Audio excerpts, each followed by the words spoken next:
दोस्तों, education hub YouTube channel पर शिक्षा की बातें प्रोग्राम में आपका स्वागत है। मैं ज़मीर पठान। आज हम बात करने जा रहे हैं एग्ज़ाम पर।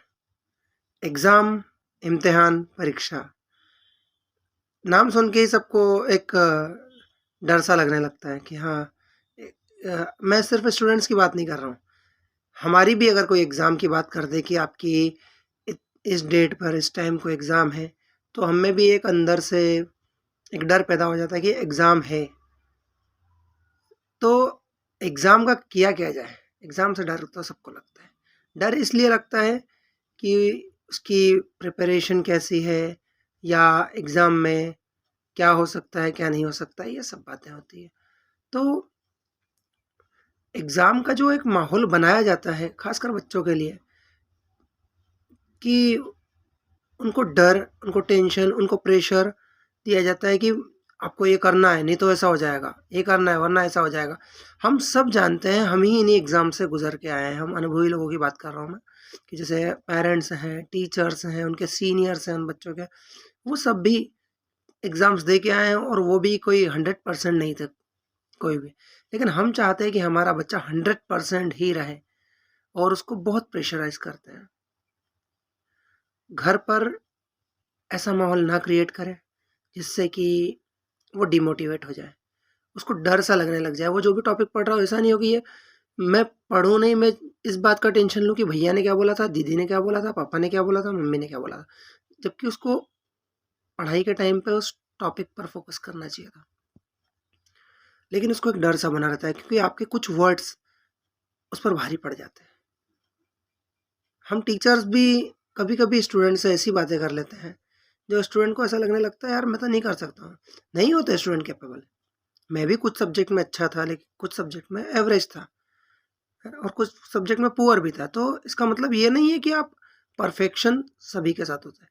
लेकिन बच्चा तैयारी कर रहा है, उसका उत्साह बढ़ाएँ, उसको बढ़िया से ये समझाएँ कि एग्ज़ाम कैसे देना है, क्या करना है, जितना सपोर्ट हो सके करें, जितना उसके टाइम का यूटिलाइज़ करने का समझाएँ उसको। लेकिन उसको टेंशन वाली बात, प्रेशर वाली बात नहीं बोलें, जिससे कि उसका दिमाग इस तरह से प्रिपेयर हो जाए कि नहीं है, डर है, नहीं टेंशन है ना?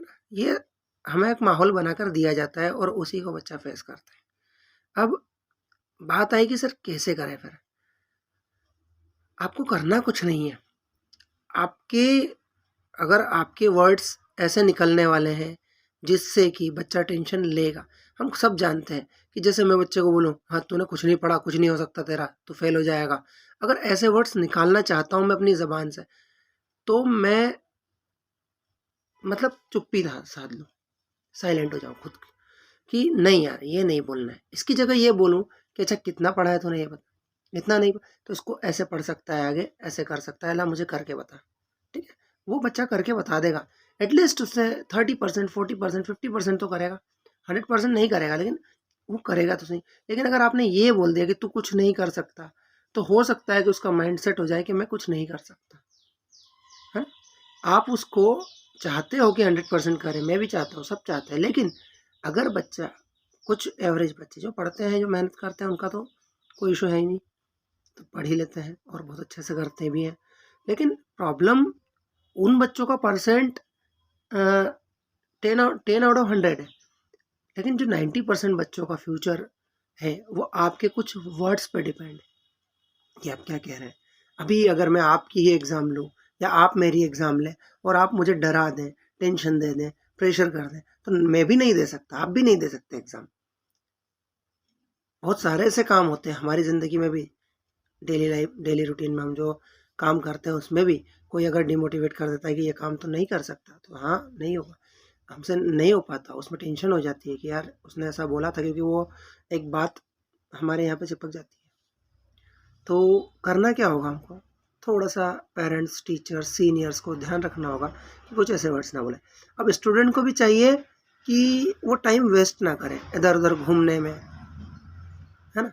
इधर जितना टाइम वेस्ट करेगा, उतना उसका नुकसान होता जाएगा। क्योंकि एग्ज़ाम्स में सबसे ज़्यादा इम्पोर्टेंट टाइम है। अगर आपका सब कुछ भी पढ़ा हुआ है और आपको रिवीज़न नहीं करना है, तो आप गलत कर रहे हैं। आपको रिवीजन करने का टाइम निकालना पड़ेगा। आप ये नहीं मान सकते कि हाँ मैंने सब पढ़ लिया है, आपको रिवाइज करना पड़ेगा।